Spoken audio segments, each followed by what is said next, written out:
Mitosis से पहले मैं आपको बता चुका हूं इंटरफेज होता है, जिसे प्रिपरेटरी फेज कहते हो। सेल अपने आप को डिवाइड करना चाहता है। सेल का जब डिवीजन होता है तो उसमें कैरियोकाइनेसिस और साइटोकाइनेसिस दो बेसिक स्टेप होते हैं। लेकिन कैरियोकाइनेसिस करने से पहले सेल खुद को प्रिपेयर करता है और उसके लिए कुछ मटेरियल की रिक्वायरमेंट होती है, जैसे कुछ एंजाइम्स होते हैं, प्रोटीन होते हैं, आरएनए होता है, ट्यूबलिन होता है, हिस्टोन की ज़रूरत पड़ती है। ये सारी चीज़ों का फॉर्मेशन इंटरफेज में हो चुका है। आज हम लोग एम फेज के बारे में बात करेंगे। माइटोसिस सेल डिवीजन का एम फेज यहाँ पे स्टेप बाय स्टेप आपके सामने दिखाया गया है। माइटोसिस सेल डिवीजन को फ्लेमिंग नाम के एक साइंटिस्ट जिसने डिस्कवर किया, उन्होंने ही फ्लेमिंग टर्म को माइटोसिस टर्म को सबसे पहले इस्तेमाल किया था। वॉल्टर फ्लेमिंग इनका नाम था। तो माइटोसिस को फ्लेमिंग ने इंट्रोड्यूस किया, मियोसिस को फार्मन एंड मूर। ठीक है, लेकिन आज हम लोग माइटोसिस के बारे में सीखेंगे। तो माइटोसिस सेल डिवीजन में जितने भी स्टेप होते हैं, जो भी क्रोमोजोम का बिहेवियर होता है, क्रोमोजोम में जो भी चेंजिंग आती है, यही एग्जाम में आपके लिए इंपॉर्टेंट है, यही पूछा जाता है। हम इसको स्टेप बाय स्टेप देखने का, समझने का कोशिश करते हैं। सबसे पहले आपको यह समझना जरूरी है बेटा कि जो माइटोसिस सेल डिवीजन होता है वो डिप्लॉयड सेल में भी हो सकता है और हैप्लॉयड सेल में भी हो सकता है।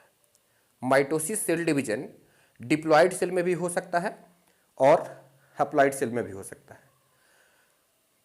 माइटोसिस सेल डिवीजन जब भी होता है, दो डाउट ये बात समझ लेना चाहिए कि माइटोसिस जो है वो 2n टाइप के सेल में भी हो सकता है और n टाइप के सेल में भी हो सकता है, जबकि मियोसिस जो होता है वो हमेशा डिप्लॉयड सेल में होता है। एक स्पेशल तरह का डिप्लॉयड सेल होगा जिसको मियोसाइट कहा जाएगा और उसी में मियोसिस होगा और 4 डॉटर सेल प्रोड्यूस करेंगे। फिलहाल हम मियोसिस के बारे में बात नहीं कर रहे हैं, हमारी डिस्कशन जो है वो माइटोसिस पे हो रही है। माइटोसिस को इक्वेशनल डिवीजन भी कहते हैं, क्योंकि इसमें जो भी डॉटर सेल बनेंगे उसमें नंबर ऑफ क्रोमोजोम, अगर मैं यहाँ पे 46 क्रोमोजोम मान लेता हूँ तो उसमें डॉटर का भी क्रोमोजोम नंबर 46 है। एन का वैल्यू यहाँ भी एन 2n है तो डॉटर भी 2n, तो मतलब क्रोमोजोम नंबर जो है बेटा वो मेंटेन रहेगा डॉटर सेल में भी। इसलिए हम लोग इसको इक्वेशनल डिवीजन भी बोलते हैं या होमोटाइपिक डिवीजन कह सकते हैं। मियोसिस सेल डिवीजन को रिडक्शनल डिवीजन कहा जाता है, क्योंकि उसमें जो क्रोमोजोम नंबर होता है वो हाफ हो जाता है। उसमें मियोसिस में 2n से n बन जाता है। मियोसिस सेल डिवीजन में 4n टाइप का सेल बनेगा 2n से, तो हैप्लॉइड नंबर ऑफ क्रोमोजोम उसमें होते हैं, इसलिए उसको हम लोग रिडक्शनल डिवीजन या हेटेरोटाइपिक डिवीजन कहते हैं। ठीक है, तो ये तो बेसिक बात हो गई माइटोसिस के बारे में। अब हमारे एग्जाम पॉइंट ऑफ व्यू से जो यहाँ पे आपको सीक्वेंस दिखाया है, मैं सीक्वेंस को एक बार बोलता हूँ। यहाँ मैंने लिखा है अर्ली प्रोफेज, लेट प्रोफेज, फिर ट्रांजिशन टू मेटाफेज, या इसको हम लोग बोलते हैं प्रो मेटाफेज, फिर लिखा है बेटा मेटाफेज, फिर हो गया एनाफेज, फिर टीलोफेज, और फिर से 2 डॉटर सेल बन गए। यह इंटरफेज का पिक्चर दिखाया गया है। ठीक है, तो इन सारे फेजेस से क्रॉस करना पड़ता है। मैंने आपको बताया था कि एक होता है इंटरफेज जिसमें आता है G1, फिर होगा बेटा S, फिर होता है G2 और उसके बाद आता है एम फेज। आज इसी एम फेज के बारे में बात किया जा रहा है, जिसको माइटोटिक फेज कहा जाता है। इसी एम फेज में जितने भी स्टेप्स आए हुए हैं उनको सीक्वेंस में मैं आपको यहाँ पे दिखाया हूँ डायग्राम में। सबसे पहले अर्ली प्रोफेज से चलते हैं। प्रोफेज में अर्ली प्रोफेज, एक मिडिल का भी प्रोफेज होता है, लेट प्रोफेज भी होता है।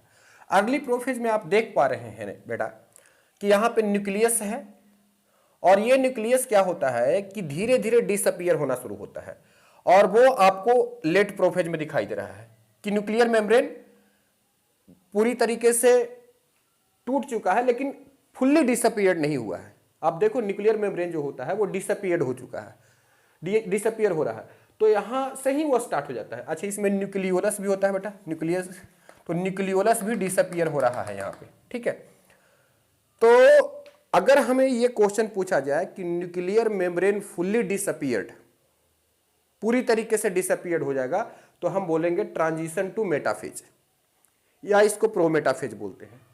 यहां पे डिसअपियर हो गया है लेकिन फुल्ली डिसअपियर नहीं हो रहा है। देखो यहां पिक्चर दिखाई दे रहा है, जितने भी मेम्ब्रेन बाउंडेड ऑर्गेनेल होते हैं बेटा वो डिसअपियर होना शुरू हो चुके हैं, पहला पॉइंट।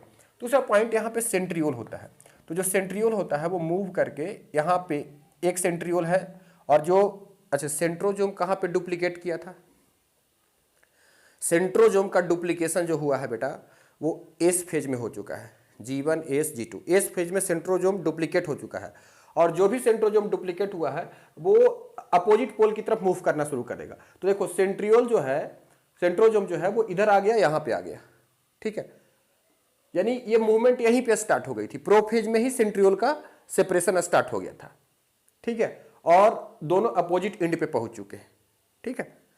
तो यानी सेंट्रियोल का सेपरेशन बोलो या न्यूक्लियर मेम्ब्रेन का डिसअपियरेंस बोलो, न्यूक्लियोलस का डिसअपियरेंस बोलो, या स्पिंडल फाइबर का भी फॉर्मेशन यहीं पे स्टार्ट हो जाता है, लेकिन फुल्ली स्पिंडल फाइबर फॉर्म्ड कहां हुआ है, ट्रांजिशन टू मेटाफेज में। तो ये बातें आपको इवेंट ही याद करना है कि क्या क्या घटनाएं हो रही है, कौन कौन सा इवेंट हो रहा है, ये आपको पकड़ना है। अच्छा, एक चीज और हम देख रहे हैं कि यहाँ पे क्रोमोजोम पूरा फैला हुआ है, आपको दिखाई दे रहा है, थीन है, पूरा फैला हुआ है। यहाँ पे क्रोमोजोम कंडेंस हो गया है, छोटा हो गया है, और कंडेंसेशन जारी रहेगा मेटाफेज तक। ये कंडेंसेशन हाईली कंडेंस्ड हो जाएगा बेटा मेटाफेज में। मेटाफेज में आपको क्रोमोजोम क्लियरली दिखाई देगा।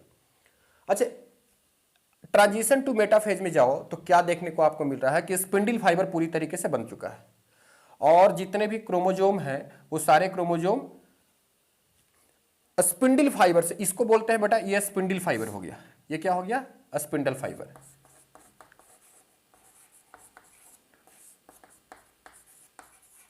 अच्छा, ये जो बन रहा है इसको हम लोग बोलते हैं एस्टर,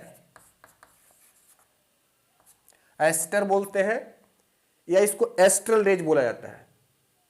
तो एस्टर जो होता है वो सेंट्रियोल बनाता है। एक बात मैं बताऊं, जो डिवीजन होता है वो दो तरह का होता है, एक एस्ट्रल होता है और एक होता है एन एस्ट्रल।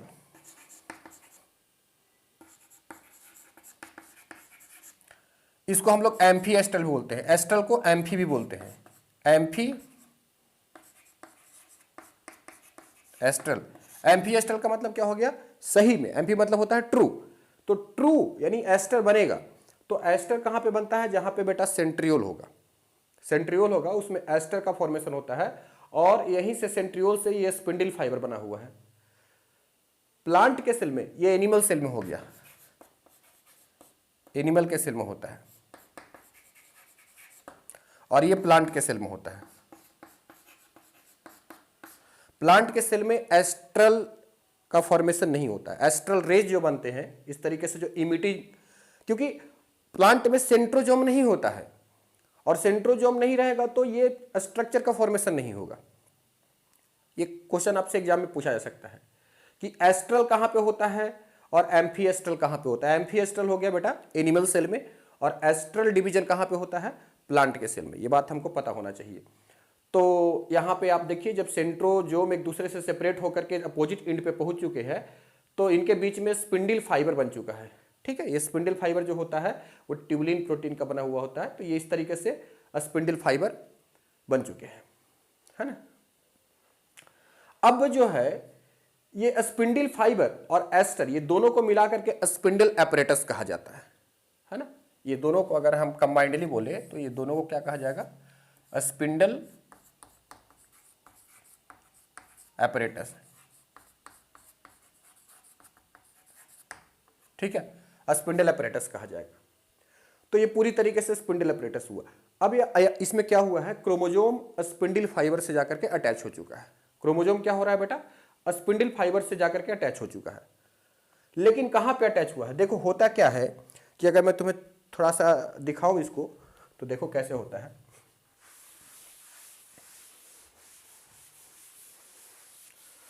हुआ क्या, देखो ये सेंट्रोमियर है, ये रहा तुम्हारा क्रोमैटिड, ठीक है, ये क्रोमैटिड रहा, ठीक है, ये क्रोमैटिड रहा तुम्हारा,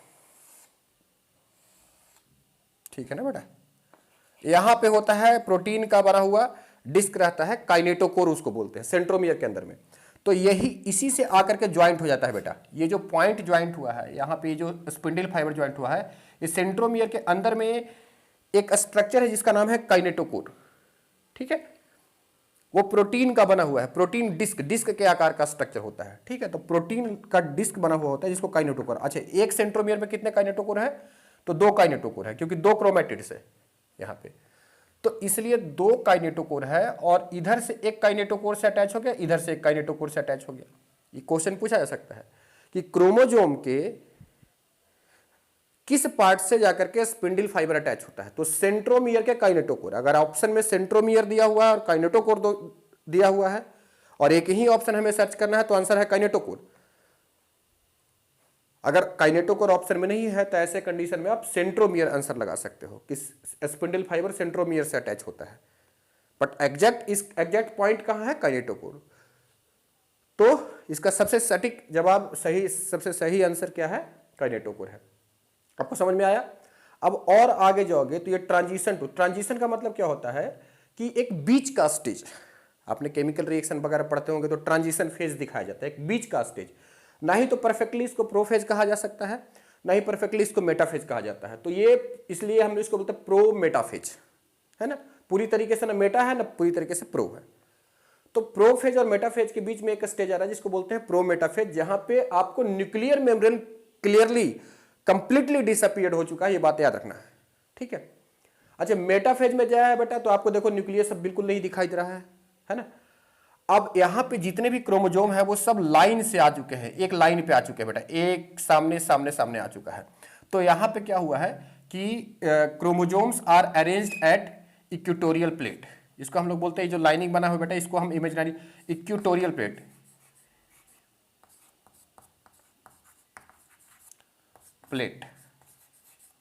ठीक है, यानी इक्वेटर पे आ चुके। इक्वेटर का मतलब क्या होता है बेटा? सेंटर में। इक्वेटर मतलब बिल्कुल सेंटर में सीधे सीधे आ चुके हैं इक्वेटर। और इधर को इक्वेटर से इस साइड में जा रहे हो तो पोल की तरफ जा रहे हो, इक्वेटर से इधर भी जा रहे हो तो पोल की तरफ जा रहे हो। जैसे अर्थ है हमारा, तो अर्थ का सेंटर क्या है? इक्वेटर है।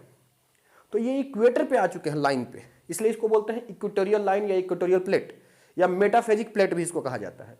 तो सामने सामने क्रोमोजोम आ चुके हैं। अच्छा, अब ये क्रोमोजोम सीधे से अरेंज है, तो क्रोमोजोम की संख्या को काउंट करना हमें इजी हो जाएगा मेटाफेज में। तो कई बार ये सवाल क्वेश्चन आते हैं एग्जाम में कि अगर क्रोमोजोम का नंबर काउंट करना है तो सेल डिवीजन का कौन सा फेज सबसे बेस्ट होगा? आंसर है बेटा metaphase. Metaphase is the best for the counting of number of chromosome. Number of chromosome count करना है या क्रोमोजोम की स्टडी करनी है। क्रोमोजोम की स्टडी मतलब कैरियोटाइप करना है, या क्रोमोजोम का स्टडी का मतलब ही होता है बेसिकली कि ये नंबर ऑफ काउंट। तो क्रोमोजोम के स्टडी के लिए सबसे बेहतर कौन सा फेज माना जाता है? मेटाफेज। ये बात आपको ध्यान रखना चाहिए। ठीक है, तो क्रोमोजोम हाईली कंडेंस्ड हो जाएंगे, इक्वेटोरियल प्लेट पे आ जाएंगे, इक्वेटोरियल प्लेट का फॉर्मेशन हो जाएगा, स्पिंडल फाइबर से पूरा अटैच होकर के सेंटर में एकदम लाइन से अरेंज हो चुके हैं। ये हो गया मेटाफेज। मेटाफेज के बाद आओगे एनाफेज। एनाफेज में क्या हुआ है बेटा? ये क्रोमोजोम में देखो एक क्रोमैटिड ऊपर और एक क्रोमैटिड नीचे है ना। एक क्रोमोजोम में 2 क्रोमैटिड है, तो बीच से ये टूट गया है। टूट गया, अब टूट गया तो क्रोमोजोम देखो पहले कैसे ऐसे था, है ना, और ये ऐसे था। अभी इसी चीज को देखो, अब ये ऐसे न होकर के ऐसे हो गया। ठीक है, यानी क्रोमोजोम टूटा और क्रोमैटिड बना और क्रोमोजोम का स्प्लिटिंग हुआ, है ना, यानी क्रोमैटिड का सेपरेशन, इसको हम लोग बोलते हैं क्रोमैटिड सेपरेशन। एनाफेज में बेटा क्या होता है? क्रोमैटिड का सेपरेशन। एनाफेज 2 में भी क्रोमैटिड का सेपरेशन होता है, जो मियोसिस का फेज है। एनाफेज 1 में क्रोमोजोम का सेपरेशन होता है, पर फिलहाल अभी हम उस मियोसिस में नहीं जा रहे हैं, अभी माइटोसिस पे हैं और माइटोसिस को समझते हैं अच्छे तरीके से।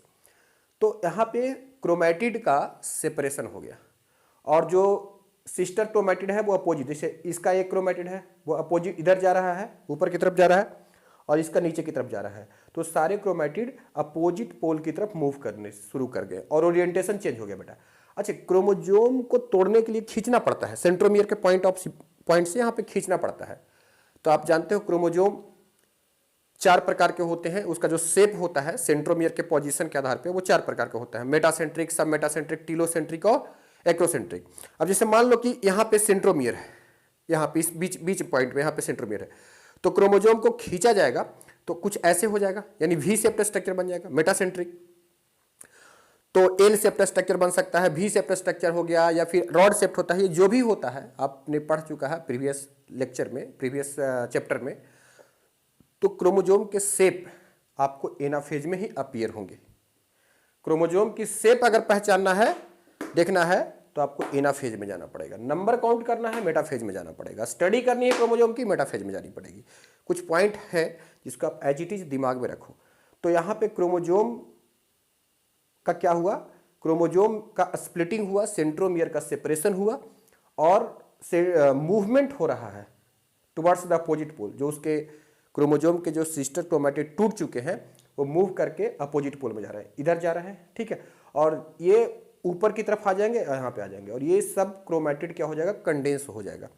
यहाँ पे भी क्रोमैटिड सारे कंडेंस हो जाएंगे। तो देखिए यहाँ पे आए क्रोमैटिड, यहाँ पे आ गया, एक कंडेंस हो गया एक पॉइंट पे आकर के, और फिर से आपको दिखाई दे रहा है कि न्यूक्लियर मेम्ब्रेन जो है वो रीअपियर हो चुका है।